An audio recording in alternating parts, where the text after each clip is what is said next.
Hai, Assalamualaikum warahmatullahi wabarakatuh. Pada video kali ini, saya akan membahas mengenai aspek perkembangan motorik. Jadi yang akan kita bahas ada 3. Yang pertama adalah urutan dari perkembangan motorik, yang kedua sasaran dari perkembangan motorik, dan yang ketiga perspektif dari perkembangan motorik. Minggu lalu ada yang menanyakan mengenai The Golden Age.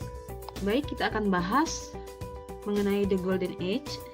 Jadi, National Association for the Education of Young Children menyatakan bahwa usia dini adalah anak yang berusia 0 sampai 8 tahun. Dan pada masa ini merupakan masa yang peka bagi anak, sehingga sering disebut sebagai usia emas atau the golden age. Mengapa demikian?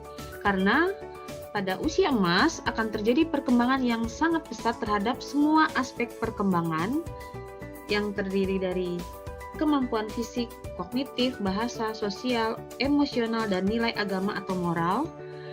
Kemudian terjadinya hanya sekali seumur hidup dan tidak akan kembali lagi setelah anak dewasa nanti. Jadi pada usia ini perkembangan anak akan berkembang secara optimal karena merupakan peletakan dasar pertama dalam mengembangkan kemampuan yang tadi sudah kita jelaskan, yang terdiri dari aspek fisik sampai dengan nilai agama atau moral.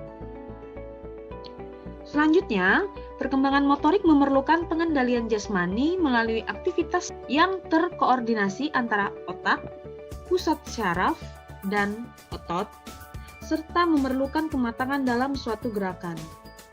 Jadi teman-teman, perkembangan setiap anak usia dini itu tidak bisa dipaksakan. Biasanya mengikuti tahap perkembangan dari anak usia dini, dan setiap anak pun memiliki perkembangan motorik yang berbeda-beda. Ada yang cepat dan ada juga yang lambat. Tetapi kita tidak perlu khawatir selama anak tetap pada fase perkembangannya. Minggu lalu sudah dibahas mengenai tentang fase perkembangan berdasarkan usia dari sebelum lahir sampai dengan dia dewasa ya, yang ada tabel-tabelnya. Mungkin yang belum menonton silahkan dibuka video yang sebelumnya. Yang selanjutnya prinsip perkembangan motorik. Ada 5 prinsip perkembangan motorik. Yang pertama ada kematangan. Jadi, anak yang memiliki kematangan saraf yang baik akan menghasilkan sebuah gerakan yang baik. Karena itu tadi ya, saraf itu berkaitan dengan otak. Otak itu akan memerintahkan kita untuk bergerak. Jadi kalau misalnya sarafnya baik, pasti akan penyampaian informasinya ke otak juga akan lebih baik. Sehingga gerakan yang dihasilkan pun juga pasti akan sesuai dengan yang diperintahkan oleh otak. Yang kedua adalah urutan. Urutan gerakan dalam perkembangan motorik haruslah menjadi hal yang penting untuk disadari. Misalnya, menyadari gerakan yang belum terarah sampai kepada gerakan yang kompleks yang dapat dikontrol oleh anak. Yang ketiga ada motivasi.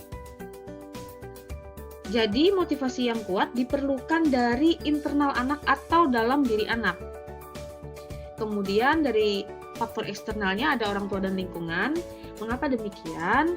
Karena motivasi ini akan membuat anak menjadi lebih percaya diri dengan gerakan-gerakan yang dia lakukan. Yang keempat, pengalaman. Anak perlu diberikan latihan untuk mengembangkan gerakannya, dan latihan yang diberikan adalah latihan yang membangkitkan rasa senang. Bagaimana sih latihan yang membangkitkan rasa senang? Artinya kita harus membuat latihan-latihan untuk mengasah perkembangan motoriknya dengan berbagai macam variasi. Bisa dengan menggunakan musik, kemudian menggunakan alat-alat athletic kids, misalnya seperti itu. Yang kelima, praktik. Anak harus mempunyai pengalaman ya. Nah, untuk memperoleh pengalaman itu artinya si anak harus melakukan praktek. Dia harus praktek gerakan, kemudian gerakan tersebut diperlihatkan kepada orang tua, sehingga orang tua atau guru nanti akan bisa melihat dan membimbing dalam perkembangan motoriknya nanti. Kalau misalnya ada kesalahan gerak, itu bisa langsung diberikan feedback dan diperbaiki. Aspek perkembangan motorik menjadi bagian penting yang perlu mendapat perhatian dalam menunjang terbentuknya generasi yang berkualitas. Nah, adapun aspek perkembangan motorik ini meliputi 1. Urutan perkembangan motorik, yang kedua ada sasaran perkembangan motorik, dan yang ketiga ada perspektif perkembangan motorik yang sudah saya paparkan pada slide kedua. Yang pertama, kita akan membahas mengenai urutan dari perkembangan motorik. Urutan perkembangan motorik merupakan faktor menuju kesempurnaan gerak pada individu. Urutan perkembangan motorik diawali dengan terjadinya suatu proses perkembangan secara anatomis, kemudian fisiologis, dan yang terakhir adalah motoris. Perkembangan anatomis ditunjukkan oleh adanya perubahan kuantitas pada struktur tulang belulang dan proporsi tinggi badan. Jadi, secara anatomis, perkembangan akan terjadi pada struktur tubuh kita yang berubah secara proporsional seiring dengan bertambahnya usia kita. Biasanya yang menjadi kendala adalah faktor gizi dan perlakuan lingkungan yang tidak baik ya, sehingga bisa menghambat laju perkembangan dan berakibat pada proporsi struktur tubuh yang menjadi tidak sesuai dengan usianya, dan pada akhirnya akan berefek pada perkembangan aspek yang lainnya. Yang kedua, fisiologis. Jadi perkembangan fisiologis merupakan proses perubahan kapasitas fungsional organ tubuh, seperti kontraksi otot, kemudian peredaran darah, pernafasan, persyarafan, produksi kelenjar, dan pencernaan. Sebenarnya perubahan yang terjadi bukan karena proses latihan fisik ya, tetapi memang dia berkembang dengan sendirinya tanpa dilatih.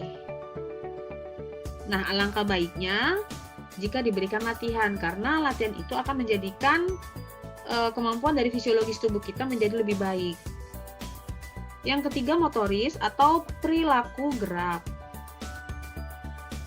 Perilaku gerak dapat dibagi menjadi 3. Yang pertama ada kontrol gerak, yang kedua ada pembelajaran gerak, dan yang ketiga adalah perkembangan dari gerak. Kontrol gerak adalah kajian faktor neurologis atau saraf ya, yang mempengaruhi gerak manusia karena sel saraf menstimulasi serat-serat otot untuk memproduksi gerakan yang diinginkan. Jadi bisa kita simpulkan bahwa gerak itu dipengaruhi oleh faktor neurologis atau saraf kita. Yang kedua ada pembelajaran gerak. Pembelajaran gerak mengkaji mengenai proses yang tercakup dalam mendapatkan atau menyempurnakan keterampilan gerak melalui latihan dan pengalaman gerak. Yang belajar itu kan dari tidak tahu menjadi tahu, dari yang dia kurang baik menjadi baik. Nah, seperti itu. Sehingga dengan terus belajar, anak ini akan mendapatkan pengalaman ya, kemudian dia bisa menyempurnakan dari geraknya berdasarkan pengalaman-pengalaman yang sudah dia peroleh sebelumnya. Yang ketiga ada perkembangan gerak. Perkembangan gerak adalah perubahan perilaku gerak yang mencerminkan interaksi antara organisme yang telah matang dengan lingkungannya. Nah, ini adalah sumber dari perilaku gerak. Intinya terjadilah perubahan perilaku gerak. Nah, ada 2 teman-teman macam-macam perilaku gerak utama yang harus dikuasai oleh manusia. Yang pertama ada keterampilan gerak dasar. Yang paling utama harus kita kuasai adalah berjalan dan memegang benda. Dan yang kedua adalah keterampilan gerak penunjang yang terdiri dari bermain dan bekerja. Sasaran perkembangan motorik. Sasaran yang ingin dicapai dari proses perkembangan motorik terdiri dari 2 unsur ya. Yang pertama ada pengayaan gerak, yang kedua ada kesadaran gerak. Yang pertama adalah pengayaan gerak. Jadi kita perlu memperkaya atau memperbanyak gerak karena sangat berguna bagi proses pertumbuhan dan perkembangan seseorang. Yang kedua, kesadaran gerak. Kesadaran gerak adalah kemampuan dari diri kita untuk mengendalikan aktivitas dari otot dan saraf yang ada pada tubuh kita sehingga kita dapat mengoptimalkan tubuh dalam beraktivitas. Ada 6 aspek dalam kesadaran gerak. Yang pertama, panca indera, yang kedua keseimbangan, yang ketiga ada ruang, yang keempat kesadaran tubuh, yang kelima ada waktu, dan yang keenam adalah arah. Jadi untuk panca indera ini merupakan alat yang akan kita gunakan untuk mengenali lingkungan sekitar sehingga kita dapat berinteraksi dengan baik. Jadi sebelum kita bergerak pasti kita menggunakan misalnya mata untuk melihat dulu, kemudian telinga misalnya ada perintah, baru kita akan melakukan suatu gerakan. Itu contohnya. Yang kedua, keseimbangan. Maksudnya adalah suatu keadaan seimbang antara tenaga yang berlawanan dengan menjaga pusat berat badan kita. Kalau kita nggak seimbang, ya gerakan kita juga tidak akan sempurna. Yang ketiga, kesadaran akan ruang.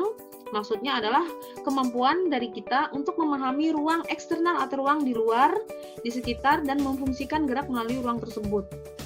Misalnya, kita bergerak mengikuti lingkaran, segitiga, dan lain sebagainya. Yang keempat, tubuh. Maksudnya adalah kemampuan untuk mengetahui dan memahami nama dan fungsi macam-macam bagian tubuh yang melekat pada diri kita, seperti fungsi dari kaki itu untuk apa, tangan untuk apa, mata untuk apa, telinga untuk apa. Yang kelima ada waktu, yaitu kemampuan untuk menduga waktu kedatangan. Artinya kita dapat mengantisipasi suatu benda yang akan datang kepada kita. Nah, ini bisa kita lihat dari ciri-ciri kecepatan jalannya bola, kemudian beratnya bola, dan jarak dari bola. Yang terakhir adalah arah, yaitu kemampuan memahami dan menerapkan konsep arah. Contohnya atas, bawah, depan, belakang. Jadi kita mau bergerak kemana nih? Mau bergerak ke depan, bergerak ke belakang, naik ke atas, turun ke bawah. Seperti itu. Perspektif perkembangan motorik.